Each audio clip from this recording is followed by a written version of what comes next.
नमस्कार, आप देख रहे हैं इंदौर फर्स्ट, आपके शहर और आपके आसपास घटित तमाम हलचलों की जानकारी और अहम खबरों के साथ मैं हूं दिव्या खोबरे। आइए जानते हैं खबरों को विस्तार से। औद्योगिक नगरी पीथमपुर में 5 गांव के किसान पिछले 5 दिनों ने सरकार द्वारा मल्टी लॉजिस्टिक मॉडल की भूमि अधिग्रहण के विरोध में धरने पर बैठे हुए। वहीं किसान अब आर पार की लड़ाई के मुंड में नजर आ रहे हैं। सरकार व प्रशासन के द्वारा कोई सुनवाई नहीं होने से नाराज किसान सड़क पर उतर आए हैं। वहीं भूमिहीन बनाने के विरोध में आज पीथमपुर के ग्राम बरदारी स्थित कालिका माता मंदिर से एसडीएम कार्यालय तक मौन पैदल यात्रा किसानों द्वारा निकाली गई। बड़ी संख्या में पुरुष, किसान और महिलाएं और बच्चे शामिल हुए। मौन पैदल मार्च के रूप में एसडीएम कार्यालय ज्ञापन देने पहुंचे। वहीं इस यात्रा में किसानों के हाथों में चुनाव का बहिष्कार और जान दे देंगे, जमीन नहीं देंगे आदि नारों की तख्तियां लेकर किसान पैदल मार्च में दिखाई दिए। बताइए वकील साहब, आज ज्ञापन दिया है और किसान यहाँ पहुँचे हैं। लगातार 5 दिनों से आप लोग धरना प्रदर्शन कर ही रहे हैं, तो आज किसान पहुँचे हैं और ज्ञापन दिया है, क्या है पूरा मामला? आज जो ज्ञापन दिया है मौन जुलूस के रूप में या मौन यात्रा के रूप में सभी किसान बंधु बरदरी गांव के यहाँ से एसडीएम कार्यालय तक आज आए हैं और ज्ञापन माननीय कलेक्टर महोदय धार को देना था, वही आए और ज्ञापन रिसीव करें, ऐसा हमारा मानना था कि कलेक्टर साहब खुद किसानों की समस्या को सुने। कलेक्टर साहब यहाँ पहुँचे नहीं हैं, उनकी अनुपस्थिति में किसको ज्ञापन दिया? माननीय कलेक्टर साहब और एसडीएम साहब दोनों यहाँ पर नहीं थे। उनकी अनुपस्थिति में नायब तहसीलदार साहब यहाँ उपस्थित थे, उन्होंने आकर ज्ञापन रिसीव किया है।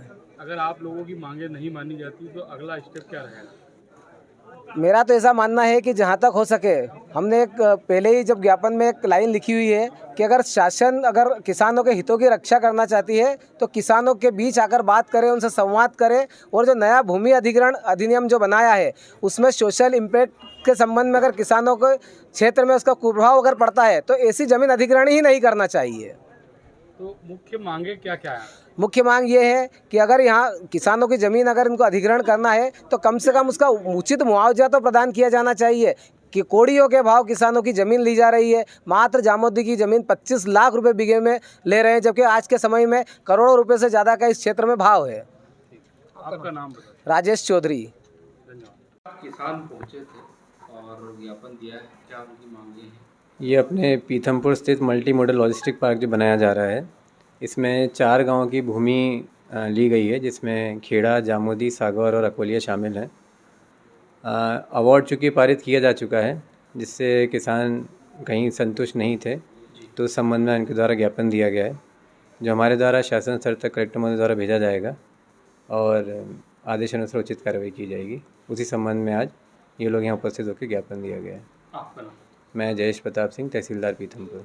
Thank you. बताइए अशोक जी, आप लगातार जो है किसानों के साथ डटे हुए हैं 5 दिनों से और आज मौन जुलूस लेकर पहुंचे हैं किसानों का, क्या है पूरा मामला और क्या चाहते हैं? किसानों की भूमि अधिग्रहण मल्टी मॉडल लॉजिस्टिक पार्क हेतु पीथमपुर में हम लोग उस अधिग्रहण के विरोध में विगत 5 दिनों से धरना प्रदर्शन एवं मोर्चा लगाकर बैठे हुए हैं। हम लोग चाहते हैं कि किसानों की बात सुनी जाए। उसी संदर्भ में सरकार हमारी 5 दिनों से तो बात नहीं सुन रही थी। हमने आज आदर्श आचार संहिता को देखते हुए आज मौन यात्रा या मौन पैदल मार्च निकालने के साथ साथ कलेक्टर साहब को ज्ञापन देने के लिए एसडीएम कार्यालय तक आए थे। कलेक्टर साहब किसी कारण से उपस्थित नहीं थे, एसडीएम साहब भी नहीं थे, तो हमने तहसीलदार साहब को उनके बदले में ज्ञापन सौंपा है और हमें ये उम्मीद है कलेक्टर साहब या सरकार या प्रशासन हम किसानों की बात सुने, हम लोगों से बातचीत करे या फिर हमें हमारी बातें रखने के लिए उपयुक्त मौका प्रदान करें। अभी कुछ किसानों की तख्तियों पे लिखा हुआ मैंने देखा है जी, चुनाव का बहिष्कार करेंगे, इस बारे में क्या कहेंगे?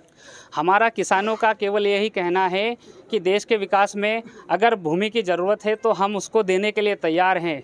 अगर हम देश को अन्न खिला सकते हैं किसान, तो देश के विकास में हम भूमि देने के लिए मना नहीं करेंगे। लेकिन किसानों का गला काट कर जय जवान, जय किसान, जय विज्ञान तो बोला जाता है, लेकिन उसी की ले लेते हैं हर बार जान। इसलिए हम बिल्कुल ही इस भूमि अधिग्रहण के विरोध में हैं और इसके लिए हमारा पहला यह है कि आने वाला चुनाव जो कि कुछ ही दिनों में प्रस्तावित है, हम उसका पूर्णतः बहिष्कार करेंगे। यह केवल मेरे या मेरे साथी गणों की नहीं, पूरे प्रदेश के किसानों के लिए या उनकी तरफ से मैं कह रहा हूं कि अगर किसानों की बात नहीं सुनी जाती है तो उसके लिए हमें ही विरोध करना पड़ेगा, हमें ही प्रयास करने पड़ेंगे। कोई भी हमें लाके खुद ब खुद नहीं दे देगा। इसलिए हम इस बार के विधानसभा चुनाव का पूर्ण बहिष्कार करेंगे यदि हमारी बात नहीं सुनी जाती या नहीं मानी जाती है। ये आंदोलन लगातार जारी रहेगा। यह आंदोलन तब तक जारी रहेगा जब तक किसानों की बात नहीं सुनी जाती है, क्योंकि अगर किसानों के हितों की बात सुनी जाती तो हम लोगों को आंदोलन में बैठने की कोई आवश्यकता नहीं थी। अगर किसानों की बात सुनी जा रही होती या फिर कानूनों का उपयुक्त पालन किया जाता है, कानूनों के लूप होल्स को तोड़ मरोड़ कर इस तरीके से उपयोग किया जा रहा है कि किसानों की ज़मीनों को हड़पा जाए। भूमाफिया और सरकार या प्रशासन में कुछ अंतर होना चाहिए, क्योंकि सरकार जिसको हम चुन के भेजते हैं, हम अब यह करेंगे कि किसान सरकार को चुनना बंद कर देंगे। हम हमारी सरकार किसान खुद चलाएंगे। आपका नाम बताओ। मेरा नाम है दिलीप राव खरात, मैं गांव जामुदी का एक किसान हूँ। आज जो है मौन रूप से जुलूस निकाला गया है, सारे किसान मौजूद।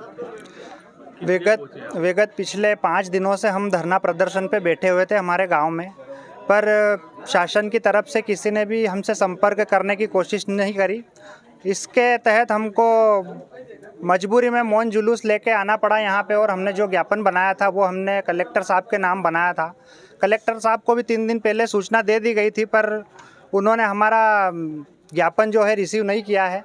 तो उनके उत्तराधिकारी के तौर पे हमने तहसीलदार साहब को ज्ञापन दिया है, और हमारे ज़मीन अधिग्रहण के उपलक्ष्य में जो भी हमारी समस्याएं थी हमने ज्ञापन के द्वारा उनको अवगत कराया है, और उनसे आग्रह किया है कि जल्द से जल्द हमारी समस्याओं का निराकरण किया जाए।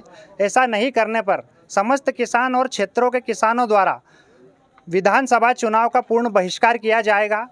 सभी पोलिंग बूथों पर एक भी वोट नहीं गिरने दिया जाएगा और ना वोट डालने जाया जाएगा। तो मेरा शासन से है आग्रह कि आप सभी किसानों की समस्याओं को सुनें, और हम भी चाहते हैं कि देश में शांति बनी रहे, हम उपद्रव करना नहीं चाहते हैं। इसीलिए जल्दी से जल्दी शासन हमारी जो है समस्याओं को हमारे गांव में हमारी चौपाल पे आकर हमसे संपर्क करके सुधारगत करे। अन्यथा हमारा इस भूमि अधिग्रहण कानून में जो अधिग्रहण हमारा किया जा रहा है, इसमें हम सभी किसान असहमत हैं और मरते दम तक हम लड़ेंगे, पर हमारी ज़मीनें इनको नहीं देंगे।